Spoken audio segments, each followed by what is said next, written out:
Assalamualaikum. My name is Muhammad Amirul Firdaus bin Azman. Entry number 2022961583.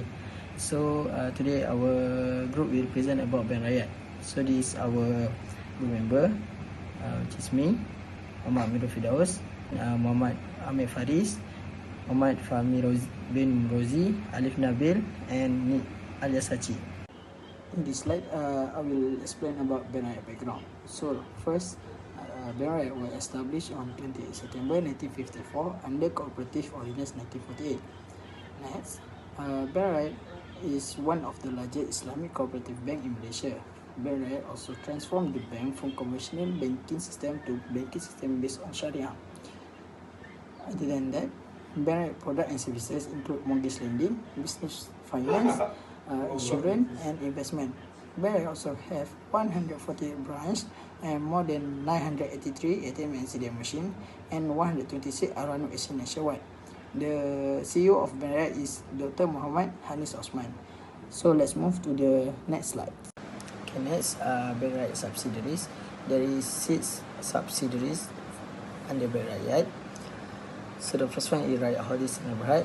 The nature of business is investment holding, property management and management services. Next, Rakyat Niaga Sdn Bhd. General trading and supplies. Third, Rakyat Management Services Sdn Bhd. The nature of business is Arano Exchange Franchise and Gold Management. Next, Rakyat Travel Sdn Bhd. The nature of business is operation of inbound and outbound tours, car and coaches rental, Umrah and visa application to Saudi Arabia and any other countries. Next, Rakyat Hartanah Sdn Bhd. Property development and project management. Last but not least, Rakyat Asset Management Sdn Bhd. The nature of business is cooperative acquisition and liquidation, management services, providing services as subcontractor. Okay, let's move to the next slides. Okay, next, international operation. Bank Rakyat does not have any overseas operation, but for your information, Bank Rakyat continues to offer global services to accommodate and help users. For example, overseas transaction on a banking with abroad and access debit card was internationally. That's all from me. Let's move to the next present. Assalamualaikum. My name is Alif Nabil. So I'm going to talk about Bank Rakyat key priorities, objectives of Bank Rakyat. The first objective is to achieve institutional goals. Bank Rakyat focus on contribution of the growth in the cooperative sector, educational sector and economic sector. Bank Rakyat also contribute funding to enable cooperative to add value to existing products that create new products. The allocation channeled through Yayasan Bank Rakyat. In terms of economic sector, Bank Rakyat wanted to prosper their user by giving dividend payout more than 50% profit after tax and zakat. So this is how Bank Rakyat developed over the years from 2020 to 2021. In 28 March 2020 at Anjung Kembar, Menara Bank Rakyat announced the financial result and dividend for the year ending December 31st, 2018 for the Bank Rakyat Group. 2019 saw a 14% dividend paid out, totaling RM408 million to all 842,847. On 1st May 2020, Bank Rakyat introduced a banking platform for entrepreneurs called QR2E, Quick Response to Entrepreneur. Is an online platform introduced specifically for the segment of micro entrepreneurs, SMEs and cooperative to conduct digital banking. On the 30th September, Bank Rakyat launched the iRakyat online mobile banking application to provide consumers with access to the digital banking environment. On 13th September, in order to assist student entrepreneurs from the Asnaf in expanding their enterprises, Bank Rakyat established the Bank Rakyat Unipro pilot program in partnership with regional higher education institutions. The launch of Bank Rakyat's new mission, driving the economic success of members, customers and the nation, and its new vision, Malaysia number 1 is Progressive Islamic Cooperative Bank, was announced on 30th December 2020.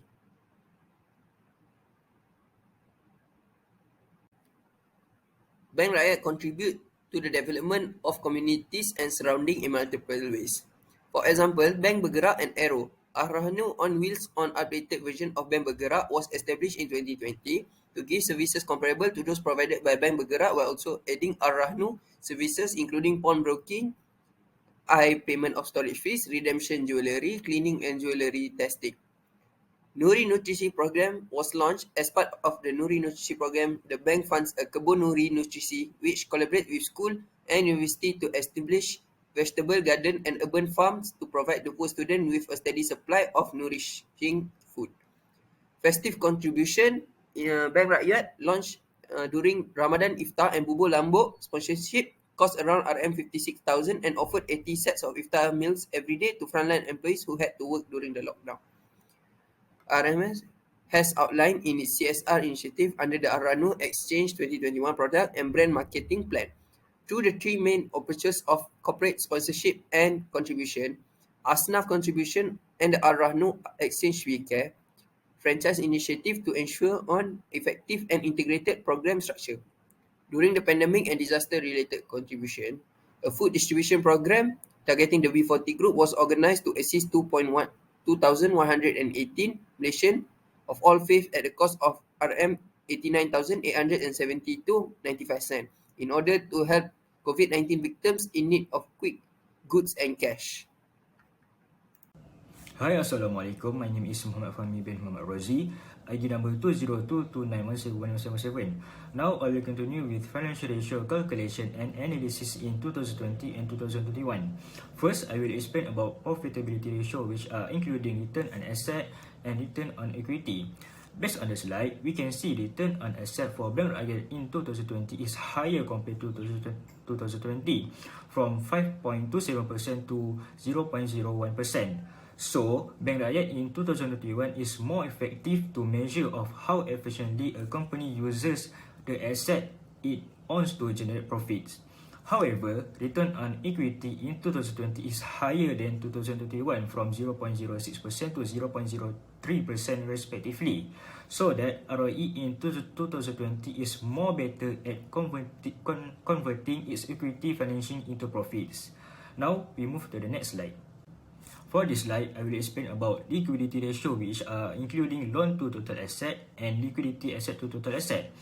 For loan to total asset, Bank Rakyat has generated the same loan to total asset in the both years after they managed to get 0.82%. So, both performance in 2020 and 2021 have commit the same of total risk. Liquid asset to total asset for Bank Rakyat in 2020 is higher than 2021, from 8.8% to 7.2% respectively. So, Bank Rakyat in 2020 is more able to pay off its short-term obligations with its most liquid assets than 2021. In addition, the bank may have given long-term securities a larger portion of its funding than it did to cash and short-term securities. Now we'll be presenting asset quality. Firstly is loans to deposit. The formula is gross loans over total customer deposits. The first one is 2020, which is 8.9%, whilst in 2021 they had a 0.89%. The loan to deposit in 2020 is higher than 2021. Why is they may be? Is because they may not have enough liquidity to cover any unforeseen fund requirements. Secondly is deposit shareholder fund. The formula is customer deposits over shareholder fund. In 2020, they had a 4.09%, whilst in 2021, they had a 4.07%. The deposit shareholder fund in 2020 is a bit higher than 2021. Bank Rakyat in 2020 showed them that more company assets were generated by issuing equity shares. Next is capital adequacy. Firstly is risk-weighted capital ratio. The formula is capital base over total risk-weighted assets. In 2020, they scored a 24.14%, while in 2021 it's 25.13%. The risk-weighted capital ratio in 2020 is lower than 2021. Bank Rakyat in 2020 is low to measure existing capital as a percentage of its risk-weighted credit exposure. Secondly is core capital ratio. The formula is Tier 1 capital over risk-weighted assets. In 2020, they had a 22.21%, whilst in 2021 it's a 23.20%. The core capital ratio is increasing from 22.21% in 2020 to 23.20% in 2021. Assalamualaikum. My name is Nick Alasachi bin Nick Saiful Nizam, and I'll be presenting the analysis on the ratios based on the CAMO framework. The analysis will be interpreted by a ranking system, which is from Tier 1, which is very good, and Tier 5, which is very bad. Okay, for capital adequacy, both 2020 and 2021, they scored Tier 1, which indicates a strong performance and risk management practices that consistently provide for safe and sound operations. The management clearly identifies our risk and employs compensating factors mitigating concerns. Secondly, asset quality. Both 2020 and 2021 also scored Tier 1.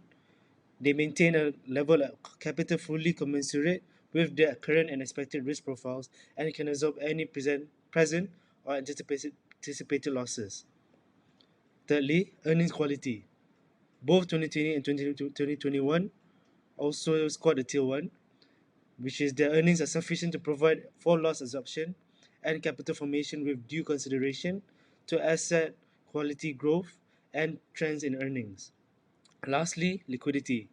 Both 2020 and 2021 scored a Tier 1 because it has the necessary controls, procedures, and resources to effectively manage risks. Thank you. This is what Bank Rakyat achieved in 2020 and 2021. Bank Rakyat achieved to be the most sustainable Islamic bank in 2020 and the 10th Global Islamic Finance Award IGIFA 2020. They also achieved Social Empowerment Asia Responsible Enterprise Award Area 2020. Sustainability and CSR Malaysia Awards 2020 Company of the Year Award, where they are overall in excellence and sustainability and CSR initiatives. Company of the Year Award for overall excellence in social empowerment, sustainability and CSR Awards 2021. Excellence CSR Bumiputra Business Excellence Award 2021. Hai, Assalamualaikum warahmatullahi wabarakatuh. My name is Muhammad Amir Faris bin Muhammad Faizal, and I will be continue to explain about the risk that faced by Bank Rakyat and also how Bank Rakyat manage the risk.